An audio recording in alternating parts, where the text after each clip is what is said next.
My name is Dr. Quentin Stubbs. I work with the Office of Coast Survey.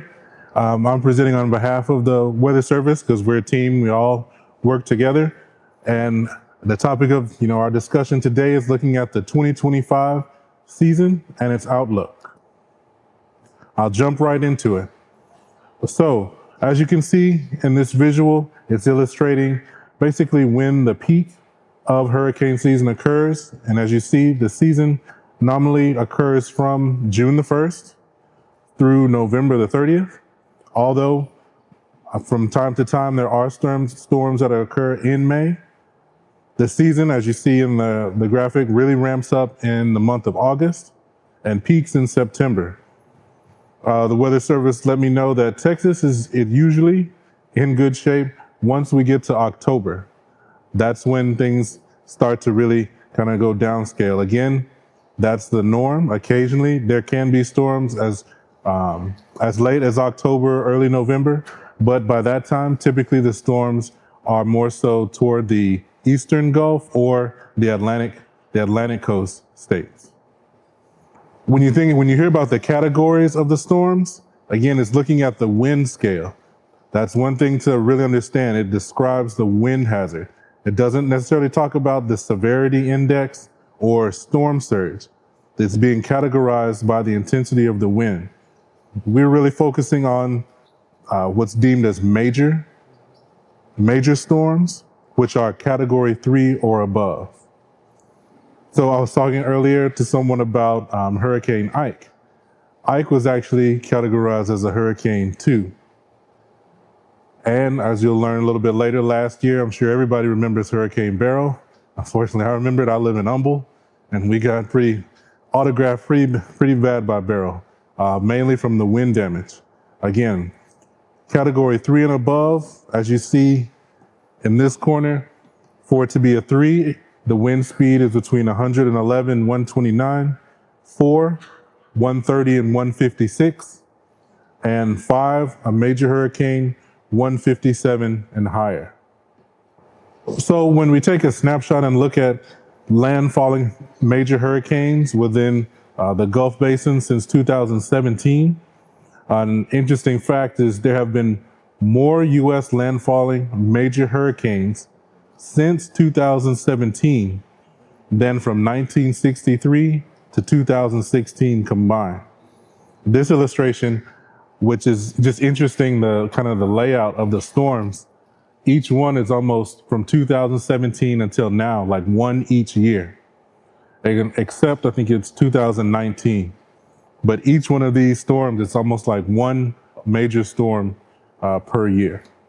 When we zoom into Texas and look at 10 major hurricane landfalls since 1960, it says most Texas hurricanes and tropical storms develop rapidly or intensify in the Gulf of America. So again, not to say that a hurricane doesn't necessarily come across the Atlantic, over Florida, in the Gulf and make its way here, but the majority of them either, as you can see, kind of in the Gulf near Mexico, kind of start brewing and intensifying there, and then accelerating up towards Texas. It says there's not much time between the formation and landfall of the hurricanes that develop in the Gulf. Therefore, there's a great need to be prepared, with these accelerated timelines. Of the 9 tropical cyclones to impact Texas since 2010, only 1 developed outside of the Gulf, as I mentioned earlier. They're pretty much all developing inside the Gulf of America. So one of the questions was Hurricane Ike deemed a major hurricane by classification? No, but by impact, again, severity index and impacts are separate than the actual categorizing. So if someone says, it's a category 1, you still have to investigate, see how large it is, the rainfall, which direction it's traveling, how fast it's intensifying. All of those factors are very important. The impacts from Hurricane Ike were storm surge and wind. So each hurricane is different. Each has its own impact. In this case, Ike, as it said, was storm surge as well as wind. Beryl, on the other hand, as we experienced in Humble last year, the strong winds and the heavy rain had huge impacts with over 2 million power outages and widespread 8 to 12-inch rainfall amounts. As you see its track, this is one of those instances where it began out in the Atlantic, but intensified in the Gulf before making landfall. As I mentioned, they're all different. These are photos, again, Ike, storm surge flooding. Alicia in 1983, damaging winds. Hurricane Harvey in 2017 was the major impacts were the flooding rains as well as tornadoes. My family, we actually moved to League City 2 weeks after Harvey. And so we got kind of a up close and personal learning lesson on, how to prepare and what to be prepared for. And as you see in the middle, impacts of high surfs and rip currents are pretty much universal. Again, with these being developing in coastal areas, you pretty much a coastal community will always experience high surf and or rip currents. So which hazards, as we just talked about, are most deadly? The water-related hazards cause an estimated 90% of the fatalities. So when they say water-related hazards, again, the storm surge, the rain, the surf, all of those entities contribute to the fatalities. The pie chart that you see on the left is the cause of death in the U.S. directly attributable to Atlantic tropical cyclones from 1963 to 2012. And as you can see, storm surge and rain account for basically 75% of the fatalities. So that, again, it magnifies why water-related hazards prove to be oftentimes the most fatal hazards. So when looking at what's considered an average, hurricane season, it's been adjusted. From 1981 to 2010, an average hurricane season was defined as having 12 named storms, 6 hurricanes, and 3 major hurricanes.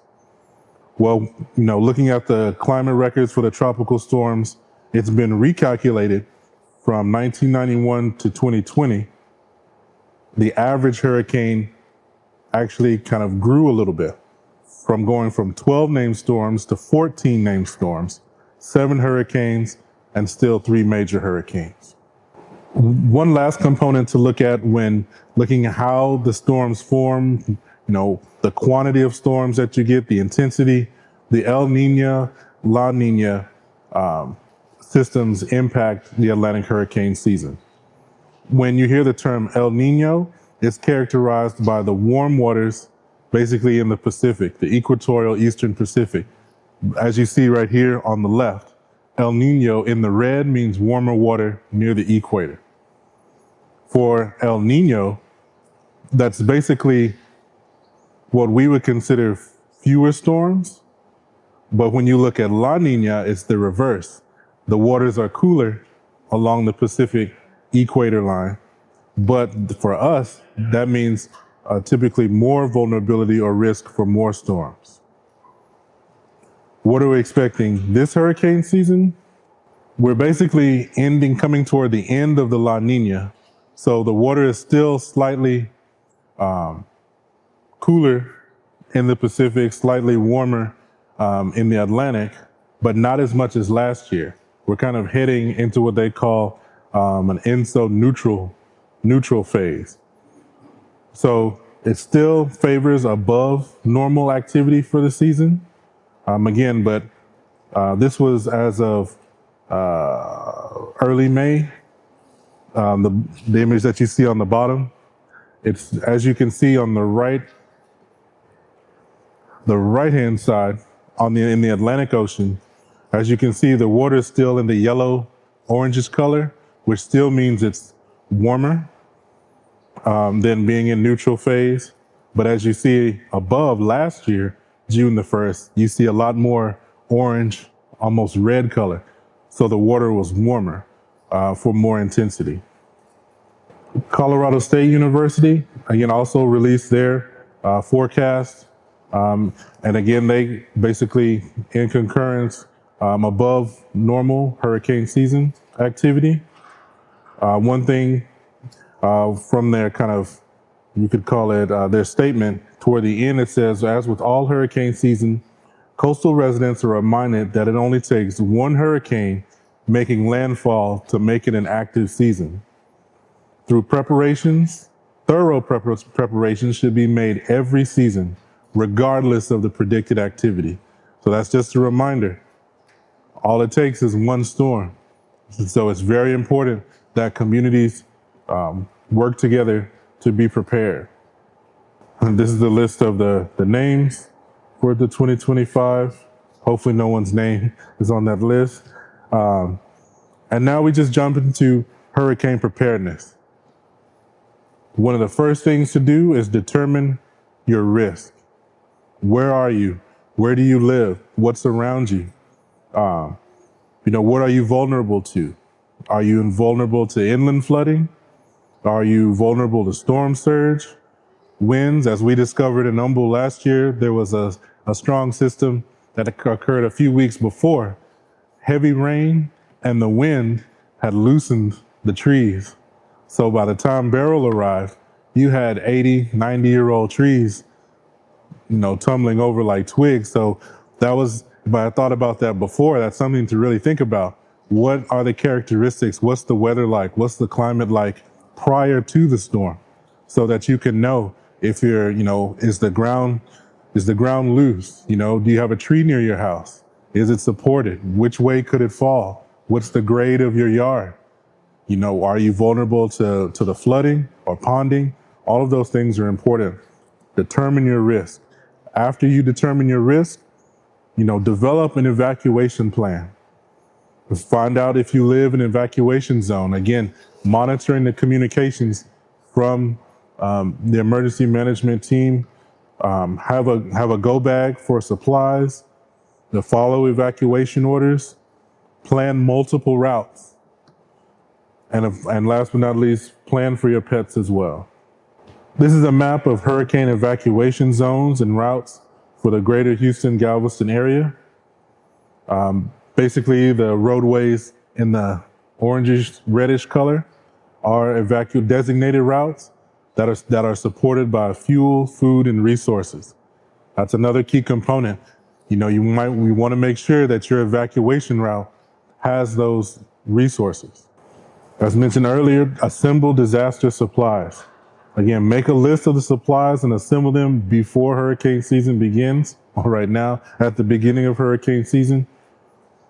Have enough food and water for each person for at least 3 days, ideally more. Fill your prescriptions, have medicine on hand.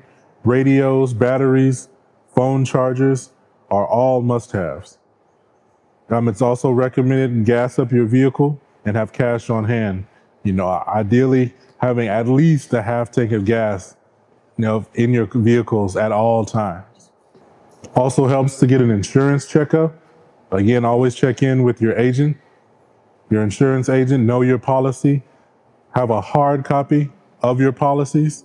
Your insurance policy, if you have flood insurance, have hard copies of those documents because you never know, if your computer battery runs out, something's damaged, you don't have access to the internet, it always helps to have hard copies of those documents and keep them with you.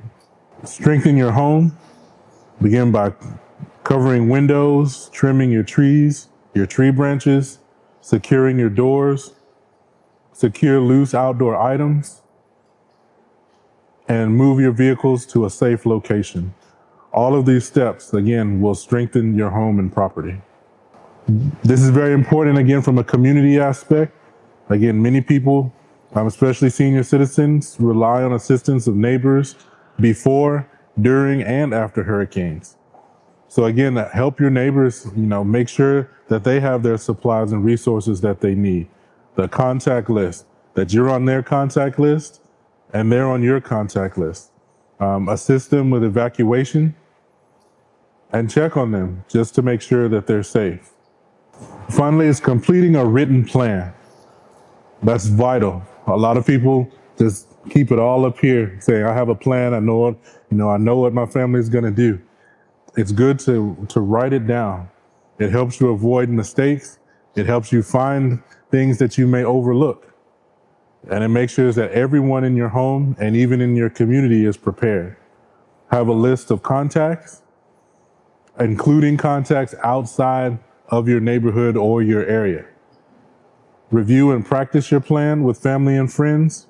Have, as I mentioned before, have at least one contact outside of the impact area so that they know if you take an evacuation route, they know where you went. So if you need assistance or you're not accounted for, people will know which direction that you went. It's key to stay informed, keep track of the tropics. This website that you see, www.hurricanes.gov, will provide you with 2- and 7-day outlooks. When looking at the 2-day outlook, the top right-hand corner, typically you'll see an X mark. The yellow X will basically the current center position of the storm and or where it could evolve, and intensify. The 7-day outlook, the hatched area is the zone where the development could occur. So as you see in the bottom right-hand corner, you have the X, again, its center position, and the yellow polygons, kind of circular polygons, again, are where the development of the storm could occur. You can also put the mouse over one of the X's and it gives you a further description of the system.